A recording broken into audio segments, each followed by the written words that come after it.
became unbearable under the slavery of the Egyptians. But God was not blind. God was watching. He was watching. Time went by, and I was born. But I was born in a very difficult time. The Egyptians were still afraid of my people. They commanded that all baby boys be thrown into the Nile River, where crocodiles would gobble them up. When I was born, my mother and my father, they tried to hide me. They tried to protect me. They did the best they could for 3 months. But they couldn't hide me forever. Pretty soon it was too dangerous, and they had to do something. They decided to make a little boat from a basket. They covered it with pitch so that it would float. And then my mother, tears running down her face, she was crying, heartbroken. She took me down to the Nile River, and she put me among the reeds. And she walked away crying because she couldn't protect me anymore. But my sister was standing a long ways away. She was watching to see what would happen. Whether a big crocodile would come and swallow me up. Or maybe an Egyptian soldier would come along with a spear and right through the basket and kill me. That way she would know. But that's not what happened. As I was lying in the basket as a baby, crying because I was hungry and lonely, a woman suddenly picked me up, picked up the whole basket, and carried it to the daughter of Pharaoh, the king of Egypt. And when the daughter of Pharaoh opened my basket, she looked down on me, and God gave her compassion in her heart. She felt sorry for me. She said, "Surely this is one of the Hebrew children." And so she decided to adopt me.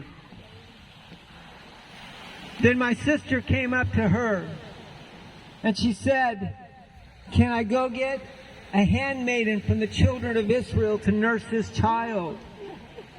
And God's provision, God's wonderful provision of protection, she went to get my mother, who nursed me for a long time. Eventually, when I was weaned, they then took me back to Pharaoh's daughter, who raised me like her own child. I was a Hebrew slave. I was born a slave. But by God's grace, by His mercy and His providence, I was raised in the palace of Egypt. In Pharaoh's very home, I was raised. I was given the best education of Egypt. I was given the very best of Egypt. I was trained to be a leader of Egypt. But then one day, I went out among my people to see how they were doing. My heart never wandered far away from my people. And when I went out, I saw an Egyptian taskmaster beating one of my Hebrew brothers. And I grew so angry. Anger welled up in me like never had it before. And I went up to the Egyptian taskmaster, and I took my staff, and I beat him, and I beat him, and I beat him and beat him and beat him, until he was dead. And then I looked this way, And I looked that way. And I didn't see anyone. I thought maybe I'd gotten away with it. And I quickly dug a hole in the sand. And I rolled his body into the hole. And I covered it over with sand. And I stomped on it.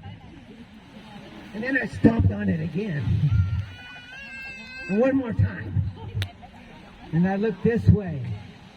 And I looked that way. And I didn't see anyone. And I thought, surely I've gotten away with this. And I went away. But that's not what happened. The next day I was walking out among my people again. And I saw two of my brothers fighting. And I ran up to them and I said, don't fight, you shouldn't fight your brothers. And one of them looked at me with a very serious face.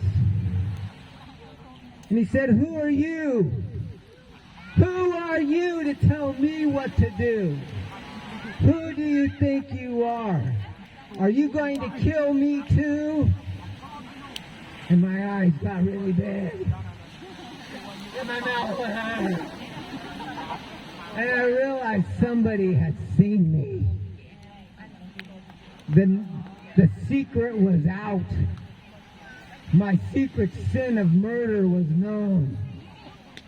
And then I was scared. I was looking around. What am I going to do?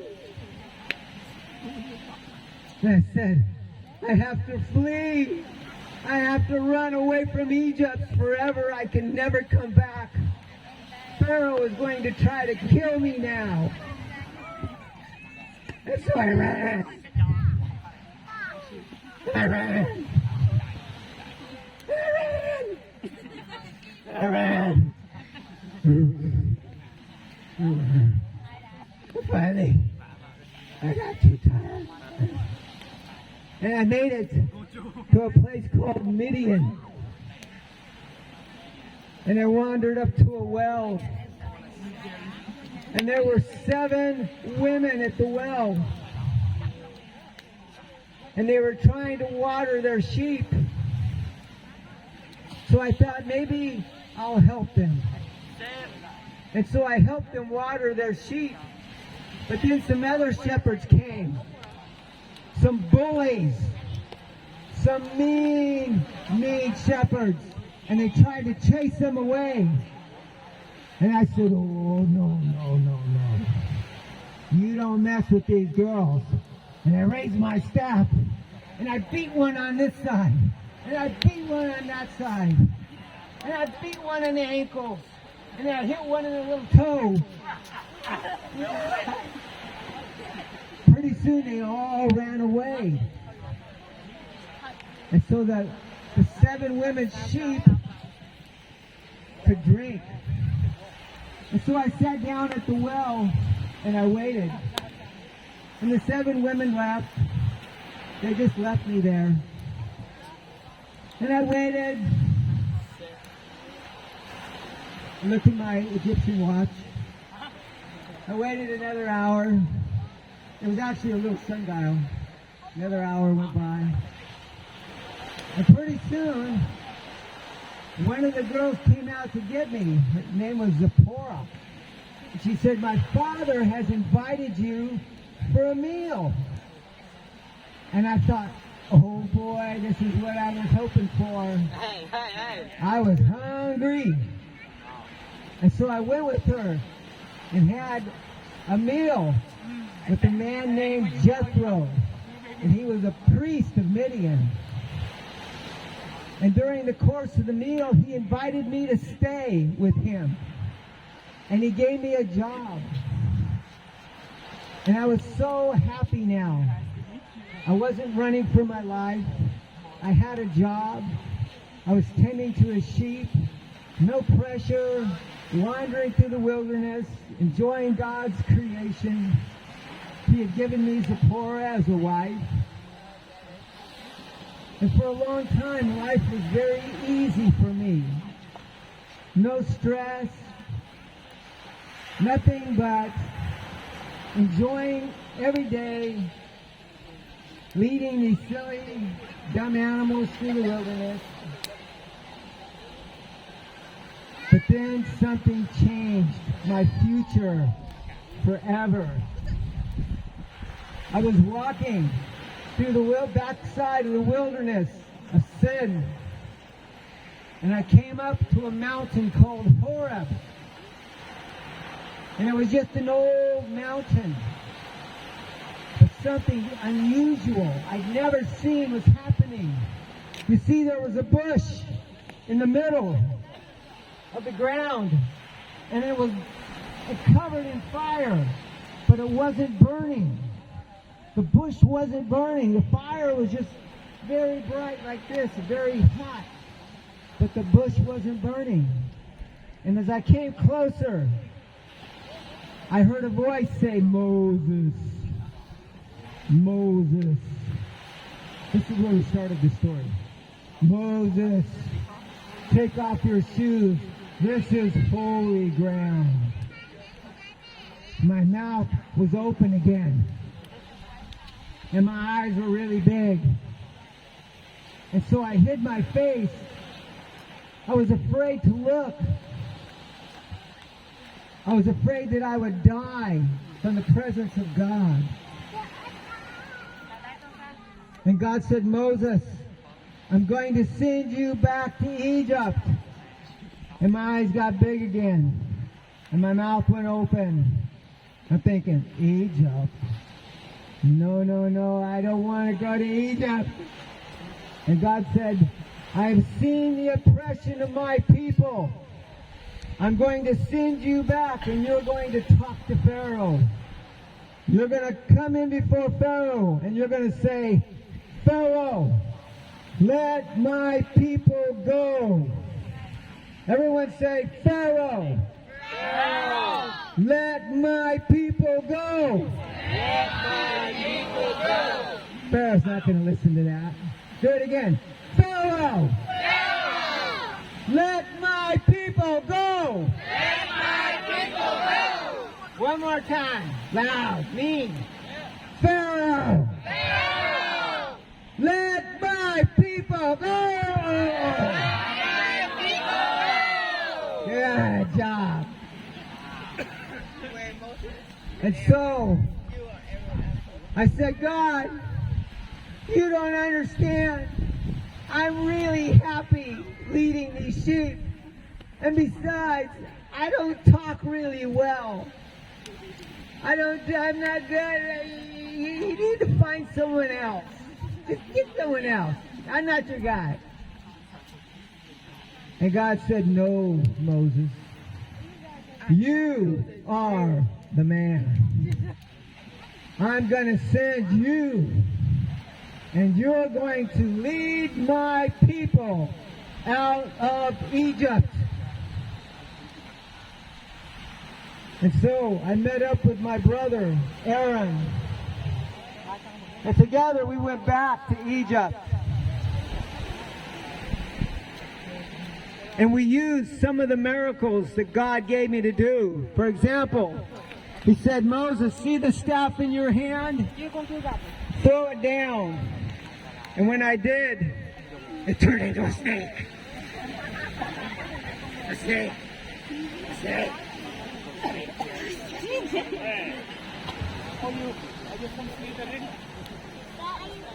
I was so scared. I jumped. And he said, "Moses, pick it up."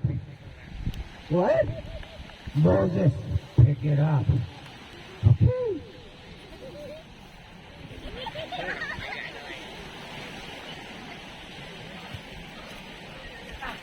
And as soon as I did, it turned back into my staff. So I took the miracles back with me. And Aaron and I went to the elders of Israel, and we showed them the miracles that God had given us to do. We turned my staff into a snake. He turned water into blood. I put my hand in my vest and took it out, and it was leprous. Contagiously leprous. And then I put my hand back and took it out again, and it was perfect again. And when the people of Israel saw those miracles, do you know what they did? And they worshiped. Did you read this story? And then Aaron and I went into Pharaoh. And we said, let's say this together, Pharaoh! Try again. Pharaoh! Pharaoh! Let my people go! Let my people go! And Pharaoh said, who is the Lord that I should listen to him? And Pharaoh said, no, I won't let them go. Let's say this together. No, I won't let them go. Good. And so we left his presence. And he put the people bugs and gnats and flies. And all those things. But still Pharaoh's heart was so hard because God was not going to let Egypt off the hook for the evil that they had done. He was going to show himself to be the mighty God of the world. And by the time my people would leave Egypt, by the time my people left Egypt, Egypt was destroyed. The final plague. The final plague was the worst.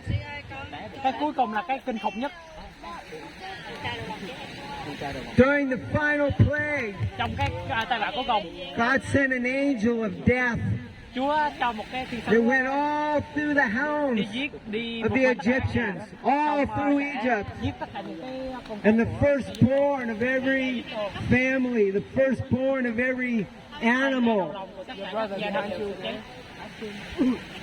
At midnight, they all died. But it didn't happen in the areas where my people were. My people had covered their doorposts with the blood of a lamb. And when the death angel saw the blood,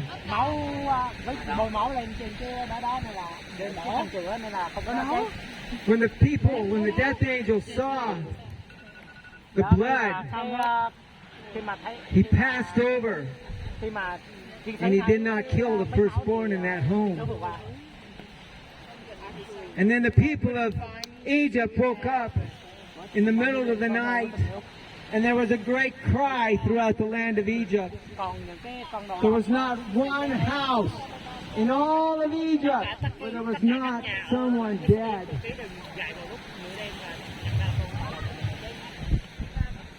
And then Pharaoh called me back to his palace. He said, Moses, you win. God wins. Take your people and leave my country and never come back. And so my people gathered together and they took leavened bread because they didn't have time to leaven it, to put yeast in it.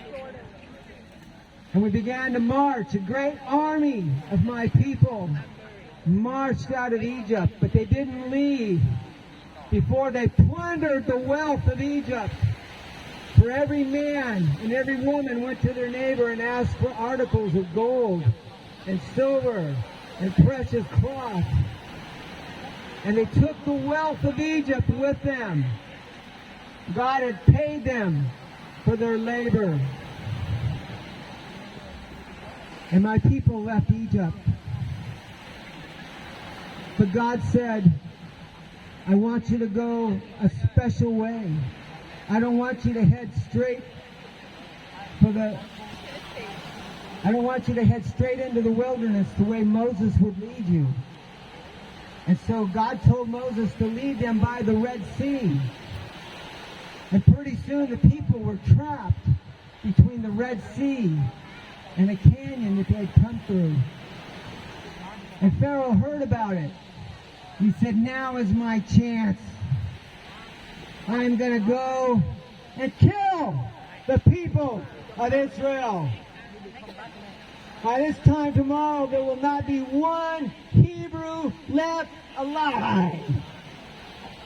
I will have my revenge. And he called his army together, all his soldiers and his chariots, and they chased after the Hebrews, after my people. And there we were, on the beach of Aqaba, with the water, the Red Sea before us, and the Egyptian army closing in behind us. And my people began to scream in fear. And I said, do not be afraid. This day you will see the destruction of the armies of Egypt. You will see God's deliverance. And so a great cloud that was going before us went behind us and created darkness on the side of the Egyptians and allowed light on the side of my people. And then God said, Moses, Moses. And I looked up. I said, yes, Lord. He said, Moses, raise your staff over the sea.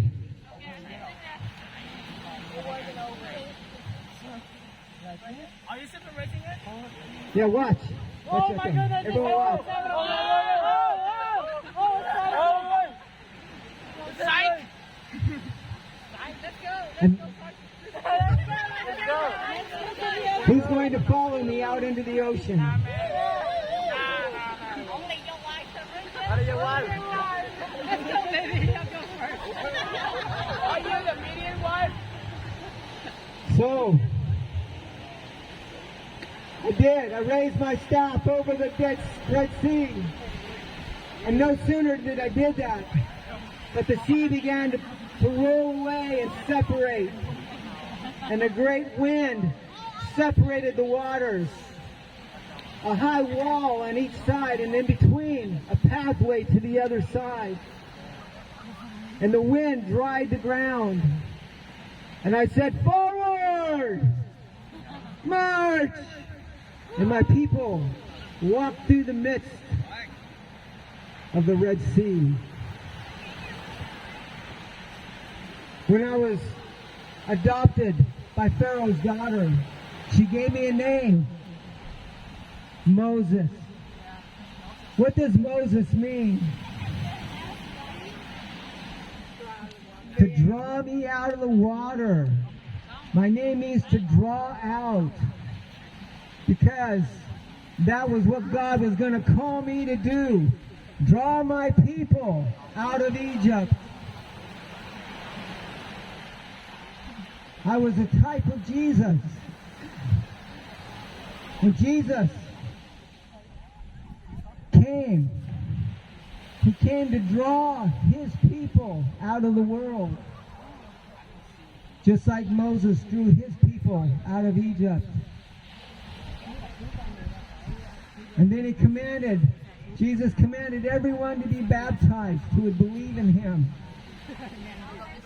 And so to fulfill that part of Jesus' ministry as a symbol, Moses baptized the people of Egypt. Are you listening? Moses baptized the people of Egypt by leading them through the Red Sea to safety.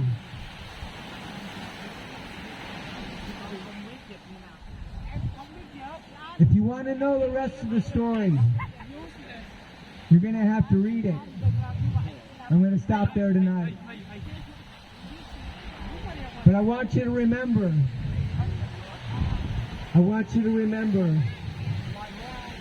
I want you to remember, Mark, that God has drawn each of you out of the world. John? Oh, okay. God has drawn each of you out of the world through Jesus Christ. And when you're baptized, you're committing your life to Him, to follow Him forever. Thank you, Jesus, for what you've done for all of us. Thank you, everyone, for listening. Amen.